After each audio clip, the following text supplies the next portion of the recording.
लाऊडली good morning. माझ्या प्रिय बंधू भगिनीनो, फादर डॉमिनिक बोलून गेले की कुठलंच भाषण होणार नाही, तुम्ही नंतर विचार करा परत भाषण असते. आय अश्युअर यू, सुरुवातीलाच सांगतो तुम्हाला कंटाळा येणार नाही. दुसरी गोष्ट एकही भाषण किंवा प्रबोधन किंवा मार्गदर्शन 18 मिनिटाच्या वरती जाणार नाही.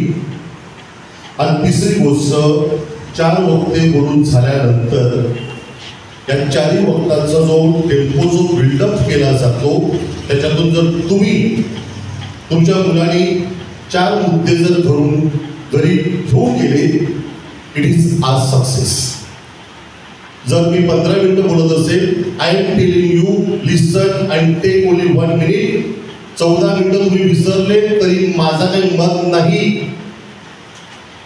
त्या 1 मिनिटात मी जे सांगितलं तुम्हाला भावलं, आणि if you are taking seriously that is our achievement. Same thing with all the speakers. काल रॉबर्ट एक वाक्य बोलून गेला की कमी बोलत जास्त रगत. ते वाक्य मी विसरलो नाही, आणि म्हणून पहिल्या बोलायला मला एक वाक्य बोलावं असं वाटतं. त्याला 4 स्मेल की 6 स्मेल आय डोंट नो. सगळ्या पालकांनी सगळ्या मुलांनी आपल्या डोळ्यासमोर जीवन आणा आणि हा एक प्रश्न विचारा, एकच प्रश्न, वेदर आय एम हॅपी और वेदर आय एम सक्सेसफुल. किंवा माझ्या या दैनंदिन जीवनात अद्यापर्यंत मला जो आनंद पाहिजे ॲज अ होल, मी नाही माझं कुटुंब, अद्यापर्यंत काहीतरी कमी आहे. तो आनंद परिपूर्णतेकडे पोचला नाही, आणि किंवा मी हा शब्द वापरेल, अद्यापर्यंत अपयशाचं सावट सुरू आहे. So success and failure, happiness और अनहॅपीनेस, एकच गोष्ट कारणीभूत ठरेल, our daily habit. This is my first sentence. तुमच्या दैनंदिन जीवनातील आपल्या सवयी काय आहे त्यावरती आपलं यश आणि अपयश, आनंद आणि दुःख अवलंबून आहे. आपल्या दैनंदिन जीवनातल्या आपल्या सवयी, हा habit. My first sentence is over. It says a lot.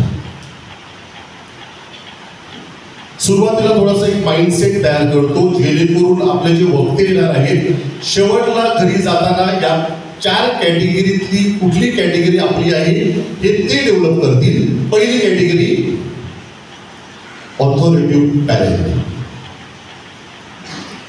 सगळ्या ठिकाणी अधिकार गाजवायचा. मी बाबा आहे, मी आई आहे, मी मम्मी आहे, मी पप्पा आहे, आणि मी सांगतो तसंच कर, मी सांगतो तसंच वाग, मी जसं शिकवलंय तसंच कर, तुझं डोकं वापरू नकोस.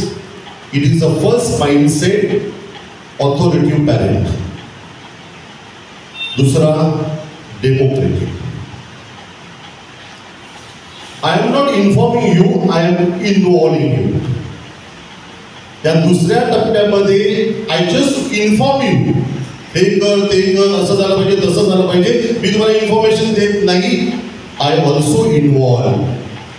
मला हे वाटतं, पण let's sit together and discuss.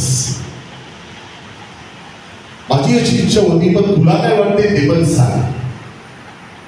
मी हा विचार केला होता, पण परत एकदा आपण बसू आणि तुला काय वाटतं आणि आपल्या सगळ्यांसाठी चांगलं काय, आपण एकत्र बसून निर्णय घेऊ. डेमोक्रेटिव्ह पॅरेंटहुड. थर्ड, आपण ज्याला सर्वसाधारण सांगतो की निग्लेक्टेड पॅरेंटहुड. निग्लेक्टेड पॅरेंटहुड म्हणजे काय, तो कितवीला हे पण माहिती नाही, कुठल्या कॉलेजला जातो ते पण माहिती नाही, सकाळी जातो की दुपारी जातो, 8ला जातो की 6ला जातो हे पण कदाचित माहिती नसेल, त्याचे मित्र कोण आहेत, त्याचे मैत्रिणी कोण आहेत, कुठे जातो, काय करतो हा प्रश्न कधी विचारलाच नाही. So literally neglected. And there is another category. त्याला मी एक वेगळा शब्द शोधत होतो, गिविंग लायसन. अतिलाड, उत्साह करणं, जे मला मिळालं नाही ते माझ्या पोराला का मिळू नये, जे मी अनुभवलं नाही त्याला आता मिळतं त्याने ते का घेऊ नये. आणि जणू काही सगळ्या गोष्टी करण्यासाठी, सगळी गोष्टी पैलगिरी जाण्यासाठी हवे नको ती सगळी लायसन्स त्याच्या हातात दिली आहे आणि त्याला सोडलंय. I am giving you license, you do your life as you want. इथे एक ट्विस्ट आहे, मग तो ती कॅटेगरी मी शेवटला वापरली. मला जे मिळालं आहे ते त्याला मिळावं म्हणून जर धडपड असेल, जे मला मिळालं होतं ते तरी कुठे दिलाय. मला जे मिळालं होतं, मला संस्कार मिळाले, मला स्ट्रगल मिळालं, मला गरिबी मिळाली, मला आव्हानं मिळाली, मला मित्र मिळाले, मला एकोपा मिळाला, मला एकत्र कुटुंब पद्धती मिळाली, मला समाज मिळाला. मला जे मिळालं होतं त्याच्यातून मी जसं वाढलोय, बहरलोय, मी मोठा झालोय ते तरी त्या सुरुवातीला. आणि मग दुसऱ्या यादीमध्ये जे मला मिळालं नव्हतं त्याच्यात जर मला वाटत असेल माझ्या मुलांची आपण वृत्ती होत नसेल, तो भरभरकट होत नसेल, तर ज्या गोष्टी अधिक आवश्यक आहेत पूर्वा. आनंदाश्रम नव्हतो मी. 9वीच्या इयत्तेतली एक मुलगी कोपऱ्यात एकटीच डिस्टर्ब उभी होती पालघरच्या शाळेत. Very nice girl, scholar, very intelligent, sober, decent. आणि तिला एक प्रश्न केला, बाबू तू रडतेस काय, तुझं चेहरा सगळं उतरलाय. मात्र आपली कॅम्प जाणार आहे ना 9वीची. Daddy has refuse. डॅडीने मला सरसकट सांगितलं तू कॅम्पला नाव द्यायचं नाही, तू जायचं नाही, वर्गातली सगळी मुलं जाणार आहे. आणि डॅडीने आणि मम्मीने मला सांगितलं तू जायचं नाही. डॅडी माझे मित्र, चांगला गुजराती माणूस. डॅडी माझे मित्र आहेत, मी बोलतो आणि मला स्वतःला वैयक्तिक वाटत होतं मुलं आपल्या आईवडिलाबरोबर आपल्या घरात आपल्या 4 भिंतीच्या आतमध्ये काही गोष्टी शिकू शकत नाही, त्या कदाचित बाहेरच्या वातावरणात मित्राबरोबर निसर्गाच्या सानिध्यात कॅम्पला गेल्यानंतर बाहेर पडल्यानंतर शिकतात. So I need to encourage. तिने कॅम्पला यावं ही माझी इच्छा आहे. मी माझा निर्णय तयार केला. 2 दिवसानंतर पालक तिला सोडायला आले होते, त्यांची भेट घेतली. डॅडीला सांग मला भेट. डॅडी माझ्या ऑफिसमध्ये आले. बरोबर मुली नाराज आहे, तिला परवानगी दिलीच ती. आणि फायनान्शियली युअर बिझनेसमॅन यार, मोठा बिझनेस आहे बोईसरला क्रेनचा. सगळी कंटेनर त्या ट्रेनमध्ये तुम्ही उचलता ट्रेनचे, त्यामुळे फायनान्शियल काही प्रॉब्लेम नाही. आणि एक 2 दिवसाची कॅम्प आहे, तिला आनंद वाटेल, ती खूप शिकेल. फादर एक गोष्ट सांगतो, आम्हाला पण वाटतं तिने कॅम्पला जाऊन आनंद लुटावा. तिला थोडा हार्टचा problem, she has very heart problem. आणि डॉक्टरनं स्ट्रिक्टली सांगितलं आहे ती बाहेर अशी कुठेही सुरू शकत नाही. आणि आम्ही तिला हे सांगितलेलं नाही. आणि जर सांगितलं तर पुढचं जीवन कसं जाईल याची आम्हाला गॅरंटी आहे. She is a heart patient, so we want she should be safe. नाण्याच्या 2 बाजू पण असतात. मी 3 गोष्टी शिकलो. मी एक निर्णय तयार केला होता माझ्यासाठी आणि तो निर्णय मी घेऊन गेला होता. जेव्हा नाण्याची दुसरी बाजू बघितली तेव्हा मी माझा निर्णय बदलला. दुसरी गोष्ट मी शिकलो, जगातले कुठलेच आई वडील आपल्या मुलांसाठी वाईट तोटा होईल असं कधीच विचार करणार नाही. जगातला एकही आई वडील, एकही पालक आपल्या मुलांसाठी वाईट विचार करणार नाही. आपल्या जवळची किती जवळचे मित्र असो, मैत्रिणी असो, still my mummy, my daddy will think about me only positive way. आणि मी कसं ग्रो व्हावं, मी कसं मोठं व्हावं, मी कसं शहाणा बनावा, माझा फायदा कशात आहे हे जगातल्या सगळ्या लोकांपेक्षा माझ्या मम्मीला माझ्या डॅडीला अधिक जाणवतं. हे मी शिकलो. आणि तिसरी गोष्ट मी शिकलो, प्रत्येक वेळेला रिॲक्ट किंवा रिस्पॉन्स होत असताना नाण्याच्या 2 बाजू असतात. दोन्ही बाजू तपासून पाहिल्याशिवाय, पडताळणी केल्याशिवाय, अभ्यास केल्याशिवाय रिॲक्ट किंवा रिस्पॉन्स द्यायचा नसतो. So simple it is. There are 2 words, motivation and discipline. Motivation. आज तुम्ही माझा फादर प्रदीपचा टॉक ऐकायला आला. I am giving you motivation. संध्याकाळी काय वातावरण असेल I don't know. It is called motivation. प्रेरणा. मोटिवेशन एका तासासाठी असते, मोटिवेशन एका दिवसासाठी असते, मोटिवेशन एका महिन्यासाठी असते, मोटिवेशन त्या काळापुरताच असतं. एक वर्षभर टिकेल. एक पुस्तक वाचा, एक टॉक ऐका, एक रील बघा, तुम्हाला मोटिवेशन मिळेल. मोटिवेशन एक गोष्ट करू शकते, दिशा देऊ शकते, मार्ग देऊ शकतो, उद्दिष्ट ठरवू शकते. त्या मार्गावरती कसं चालायचं, ती दिशा कशी पहिलं देण्याची हे काम फक्त डिसिप्लिन करू शकते. आणि त्यामुळे दैनंदिन जीवनाच्या मोटिवेशन पेक्षा डिसिप्लिन फार महत्वाची आहे. काल संध्याकाळी मी एका घरात व्हिजिट केली आणि काल संध्याकाळी मी सरप्राईज व्हिजिट केली. आणि मुलगा आणि मुलगी, मम्मी आणि डॅडी, फक्त 4 जण आहेत. एकत्र बसले आहे. थोडंसं स्नॅक्स ठेवलं आहे, थोडं कोल्ड्रिंक ठेवलं आहे, थोडंसं फरसाण ठेवलं आहे आणि मस्त गप्पा मारतात. Only 4 people in the hall. मी सगळं काय चाललंय? Wednesday, Monday and Saturday is a day to come at the one table. It is discipline of the house. Monday, Wednesday and Saturday evening, we have no other commitment. Commitment with wife, commitment with husband, commitment with my children, commitment with brother and sisters only. आणि त्या मुलीला विचारलं, कुठे आज फिरायला जायची होती? आज शनिवार नाही का?